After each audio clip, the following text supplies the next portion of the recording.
Indian government की इस research की वजह से भारत का पूरा आने वाला भविष्य बदल सकता है। और आज की इस वीडियो के अंदर हम लोग बात करेंगे मणिपुर और अंडमान निकोबार आइलैंड चेन के बारे में। ये जो कुछ ऐसी जगह हैं जो भारत के लिए स्ट्रेटेजिकली बहुत ज़्यादा इंपॉर्टेंट हैं और शायद यहाँ पर ऑयल एंड गैस के रिजर्व्स हो सकते हैं। और इस वीडियो के अंदर हम लोग ये चीज़ समझने की कोशिश करेंगे कि अगर भारत के अंदर इतने सारे नेचुरल रिसोर्सेज हैं तो हम लोग क्यों इम्पोर्ट करते हैं बाहर से, और अगर हम लोग डिस्कवरी कर रहे हैं तो उस चीज़ को हम निकाल क्यों नहीं रहे, उस चीज़ को हम यूज़ क्यों नहीं कर रहे। क्या इंडियन गवर्नमेंट डेलिबरेटली नहीं चाहती कि हम लोग हमारे नेचुरल रिसोर्सेज को यूज़ करें, या फिर कुछ और प्लेयर्स हैं जो ये चाहते हैं कि भारत जहां है वो वहीं रहे, ग्रो ना करें। और वीडियो को स्टार्ट करने से पहले मैं थोड़ा सा कंटेक्स्ट दे देता हूं जिससे आप लोगों को एक ओवरऑल आइडिया लग जाएगा कि भारत के अंदर चीज़ें हो कैसे रही हैं। ठीक है, तो भारत जो है ना भाई, वो हर साल ऑलमोस्ट 140 बिलियन डॉलर का तेल इंपोर्ट करता है, और ये जो पैसा है हर साल हम लोग गल्फ, रशिया या अमेरिका जैसी कंट्रीज़ को देते हैं जिनसे हम ऑयल या नेचुरल गैसेस को इंपोर्ट करते हैं। ठीक है, और इससे ना उनकी इकोनॉमी को ज़्यादा फायदा मिल रहा है रहता देन हमारी इकोनॉमी। लेकिन रियल क्वेश्चन यही आता है कि क्या भारत के पास अपने नेचुरल रिसोर्सेज नहीं है? क्या इंडियन सबकॉन्टिनेंट में एंड स्पेशली इंडियन ओशन में कुछ ऐसे एरियाज नहीं है जहाँ पर हम नेचुरल रिसोर्सेज को एक्सप्लोर करके उनको निकाल पाएँ और यूज़ कर पाएँ? और अगर भारत के पास सच में नेचुरल रिसोर्सेज हैं तो हम क्यों उन चीज़ों को एक्सप्लोर नहीं कर रहे हैं, क्यों उन चीज़ों को यूज़ नहीं कर रहे हैं जिससे हमारी ही कंट्री का फायदा होगा? और आज हम उन्हीं चीज़ों को डिस्कस करेंगे जो यूजुअली डिस्कस नहीं करी जाती। ईरान, अमेरिका और इजराइल की जो वॉर है वो वापस से स्टार्ट हो चुकी है, और इस चीज़ की वजह से भारत के अंदर जो ऑयल, डीजल, पेट्रोल, इन चीज़ों के जो दाम है वो बढ़ चुके हैं। हम पहले दुखी थे कि भाई नितिन गडकरी जी ने अब आइसो ब्यूटेनॉल और E100 वाले व्हीकल्स पे भी बात करनी स्टार्ट कर दी है। तो वीडियो में आगे बढ़ने से पहले ना हमें ये चीज़ समझनी पड़ेगी कि भारत आखिर क्यों इतना ज़्यादा ऑयल को इंपोर्ट करता है। भारत यार क्योंकि एक बहुत बड़ा कंट्री है, चाहे हम डेमोग्राफिक्स की बात करें या फिर हम लैंड एरिया की बात करें, तो और फॉर अ ग्रोइंग इकोनॉमी हमें बहुत ज़्यादा रिसोर्सेज की नीड रहती है, और हमारी ज़रूरत का ऑलमोस्ट 89% जो क्रूड ऑयल है वो हम बाहर से इंपोर्ट करते हैं, और हर साल लगभग 140 बिलियन डॉलर्स हम लोग खर्च कर देते हैं इन इंपोर्ट्स के। और जब भी दुनिया में कभी भी कोई वॉर की सिचुएशन बढ़ती है या फिर ट्रेड में थोड़ा सा भी डिसरप्शन आता है तो जो ऑयल के प्राइस बढ़ते हैं, रूपी गिरता है, और इन्फ्लेशन और जो ट्रेड डेफिसिट है ना भाई, वो उसका जो प्रोपोर्शन है जो मैनेजेबल होना चाहिए था वो पूरा हिल जाता है। और अगर $10 से भी एक क्रूड बैरल का प्राइस बढ़ता है तो भारत को वो चीज़ बिलियंस में हिट करती है। एस्टिमेशंस है कि भाई 2050 तक जो हमारी कंजम्पशन है वो डबल हो जाएगी, यानी ऑलमोस्ट 9 से 10 billion, 11 billion barrels per day हम लोग यूज़ कर रहे होंगे। और ये चीज़ यार अपने आप में, अगर हम इतना ज़्यादा क्रूड ऑयल, इतना ज़्यादा रिसोर्सेज को हम इंपोर्ट कर रहे हैं तो हमारे लिए ये एक स्ट्रेटेजिक वल्नरेबिलिटी। 2022 से पहले आप लोगों ने नोटिस करा होगा कि भारत की जो इंटरनेशनल स्टैंडिंग है वो बहुत वीक हुआ करती थी। 2018-19 में जब यूएसए ने इंडिया को बोला था कि आप ईरान से ऑयल मत खरीदो तो हमने मान लिया था, लेकिन कोविड के बाद से भारत ने एक चीज़ पे फोकस करना स्टार्ट करा, वो था नेशनल इंटरेस्ट। और उस चीज़ का पहला साइन हमें मिला था 2022 में जब रशिया यूक्रेन वॉर स्टार्ट हुई थी, और 2022 के बाद से ही इंडिया की जो इंटरनेशनल पोजीशनिंग है वो और ज़्यादा अग्रेसिव हो जाती है। एस जयशंकर के जो लेज़र आई मीम्स थे वो तभी से स्टार्ट हुए थे, यानी कि हम लोगों ने एक असर्टिव फॉरेन पॉलिसी रखनी स्टार्ट कर दी थी। इसका मतलब क्या था? इसका मतलब ये था कि कोई और कंट्री भारत को ये नहीं बताएगा कि हमें क्या करना है और क्या नहीं, हमें किससे तेल लेना है, किससे नहीं लेना, ये हम डिसाइड करेंगे। और उस एक डिसीजन की वजह से भारत ने यूक्रेन वॉर के बाद ऑलमोस्ट 25 से 30 बिलियन डॉलर डिस्काउंट में बचाए थे। और वेस्टर्न कंट्रीज़ की हरामजादगी देख रहे हो, मतलब पहले तो बाइडेन गवर्नमेंट ने ना इंडिया से रिक्वेस्ट करी थी कि जी, क्योंकि हमें क्रूड ऑयल के जो प्राइसेस हैं उनको बैलेंस में रखना है ना भाई, कि बहुत ज़्यादा ना बढ़ जाएं, तो आप जो है रशिया से ऑयल खरीदते रहो ताकि ब्लैक में कम बिके, है ना, और एक बैलेंस बना रहे।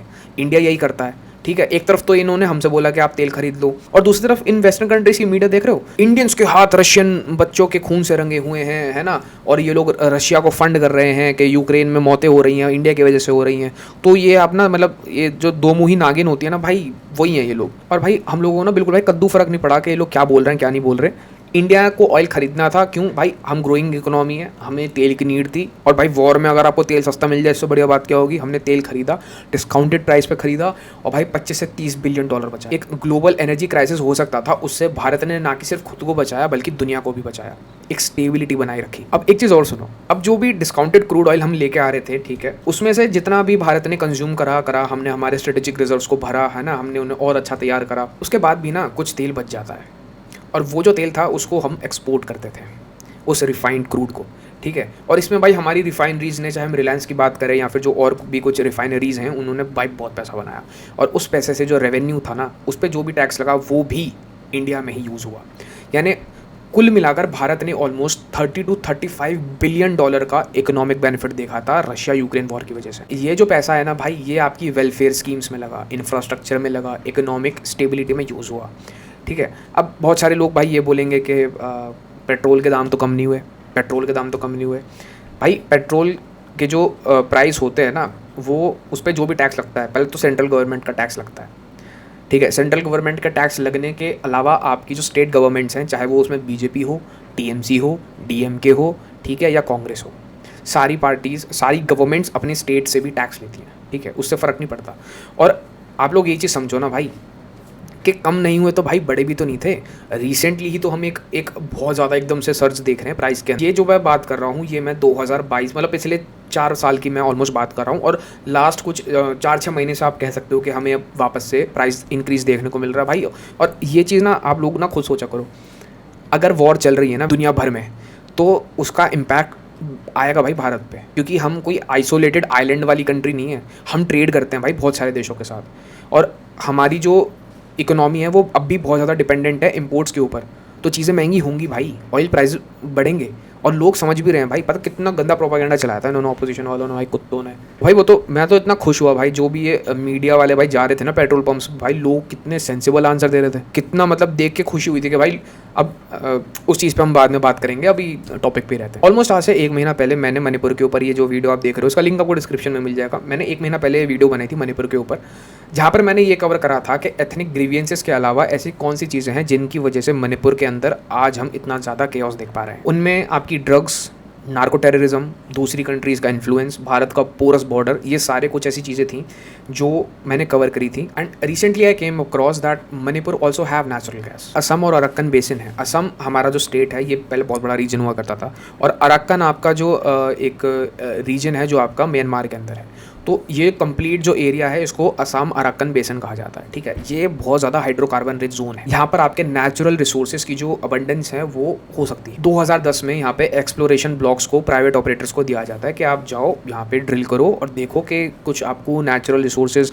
नेचुरल गैस, कुछ भी आपको मिलता है जो हम एक्सप्लोर कर सकते हैं फर्दर। यहाँ पर आपका जिरीबम, तमेंगलोंग और चूराचांदपुर। अब चूराचांदपुर को पे आप ध्यान देना, जब आप इस वीडियो पे जाओगे ना, तो जो मैं पहली लाइन बोलता हूँ ना इंट्रो के बाद, 6 मई 2023 को चूराचांदपुर डिस्ट्रिक्ट मणिपुर के अंदर वायलेंस इरप्ट होता है। एक ऐसा रीजन आइडेंटिफाई करा गया जहाँ पे चांसेस थे कि हमारे नेचुरल रिसोर्सेज हों, वहाँ पर आज की डेट में वायलेंस हो रहा है। सेस्मिक सर्वेस के बाद मल्टीपल ड्रिलिंग लोकेशंस को आइडेंटिफाई करा गया कि भाई ये जो 3-4 रीजन्स हमें मिले हैं, इनमें से इन स्पॉट्स पे हमें ड्रिलिंग करनी चाहिए, ठीक है।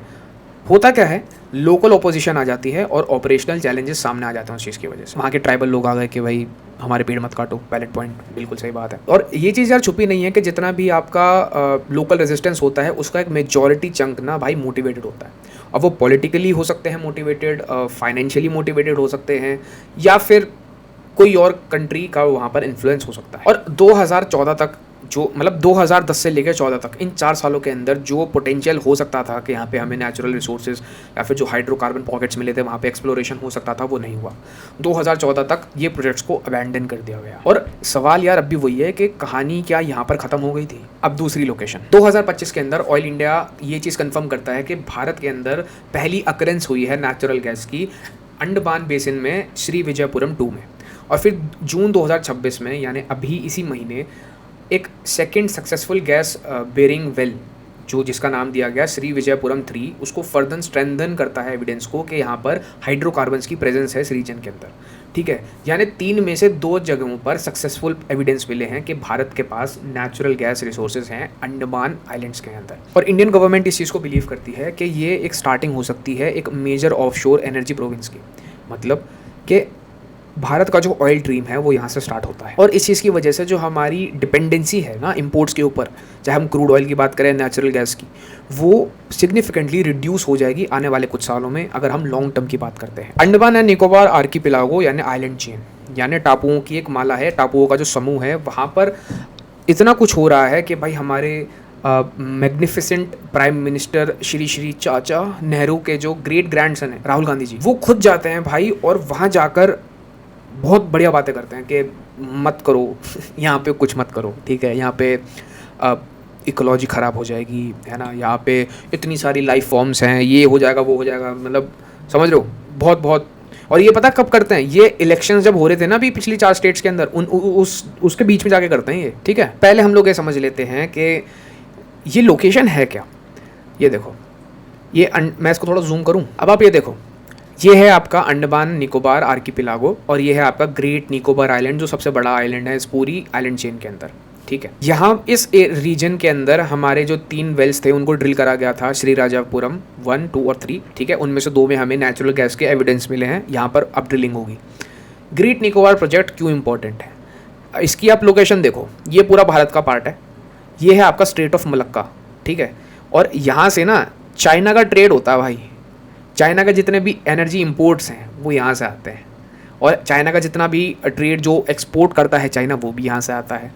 और ये जो आइलैंड है ये भारत का है और स्ट्रेट ऑफ मलक्का के बिल्कुल सामने है। और स्ट्रेट ऑफ हॉर्मूज में आज की डेट में जो चीज़ें हम देख पा रहे हैं कि ईरान ने किस तरीके से उस पूरे स्ट्रेट को कैप्चर कर रखा है, और मतलब यूएसए ने उनकी नेवल ब्लॉकेड पे अपनी नेवल ब्लॉकेड लगा रखी है। तो एक चीज़ आप समझ पा रहे होगे कि इस तरीके के जितने भी चैनल्स होते हैं या फिर जो वाटर पाथवेज होते हैं जहाँ से ट्रेड होता है वो एक स्ट्रेटेजिक चोक पॉइंट है। ग्रेट निकोबार आइलैंड के अंदर आपकी टाउनशिप्स को बिल्ड करा जा रहा है, कमर्शियल, लॉजिस्टिक्स और डिफेंस फैसिलिटीज़ को बनाया जा रहा है, dual use civilian and military international airport के ऊपर काम चल रहा है, ट्रांसशिपमेंट पोर्ट्स बनाए जा रहे हैं, gas and solar based power plants बनाए जा रहे हैं। मतलब आप लोग समझ पा रहे होंगे कि ना कि सिर्फ सिविलियन इंफ्रास्ट्रक्चर, ना कि सिर्फ कमर्शियल इंफ्रास्ट्रक्चर, बल्कि मिलिट्री लेवल इंफ्रास्ट्रक्चर यहाँ पर बिल्ड करा जा रहा है।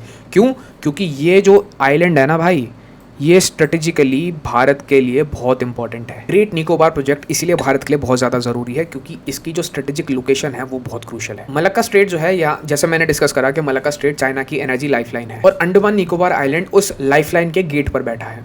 ग्रेट निकोबार प्रोजेक्ट में पोर्ट, एयरपोर्ट, मिलिट्री इंफ्रास्ट्रक्चर सब कुछ डेवलप करा जा रहा है। गवर्नमेंट सर्वेज ने इसे सिग्निफिकेंट हाइड्रोकार्बन पोटेंशियल इंडिकेट किया है। यहाँ पर large scale seismic surveys complete हो चुके हैं कि भाई यहाँ पे जेन्युइनली हाइड्रोकार्बन प्रेजेंस है और यहाँ पे हमें ड्रिलिंग और एक्सप्लोरेशंस को करना चाहिए। और ये अगर ग्रेट निकोबार प्रोजेक्ट सक्सेसफुल होता है तो ये भारत को ना 2-2 लड्डू ला के दे देगा भाई, कि एक हाथ में तो भाई हमारे इंपोर्ट्स कम हो रहे हैं, दूसरे हाथ में हम चाइना को स्ट्रेटेजिकली टैकल कर पाएंगे। अब इस चीज़ का तो आप लोगों को आइडिया लग गया होगा कि ये जो आइलैंड है या फिर ये जो पूरा प्रोजेक्ट है ग्रेट निकोबार प्रोजेक्ट, ये कितना ज़्यादा क्रूशियल है भारत के लिए।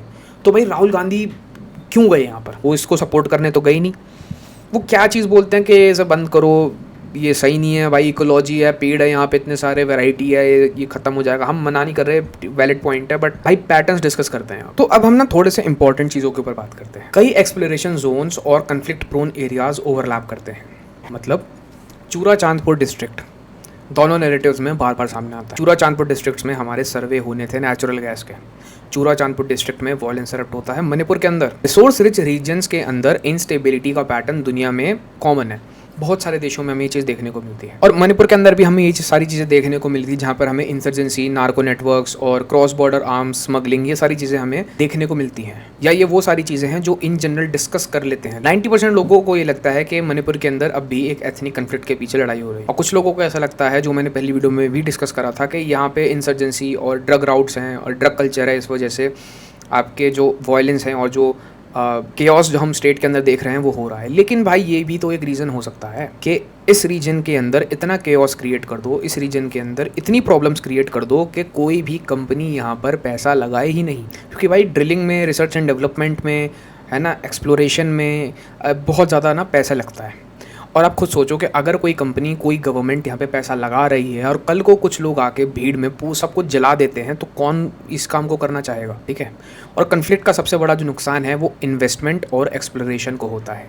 जहाँ पर भी इंस्टेबिलिटी हो वहाँ एनर्जी कंपनीज रिस्क नहीं लेंगी। भाई सब लोग पैसा बनाने आते हैं, बिजनेस है ये। अब देखने वाली बात ये है कि, और ऑब्वियस सी बात है यार, अगर गवर्नमेंट आपके लैंड पे कुछ भी काम करना चाह रही है तो आपको उसके हिसाब से मुआवजा दिया जाएगा, है ना। You will be Fairlie compensated.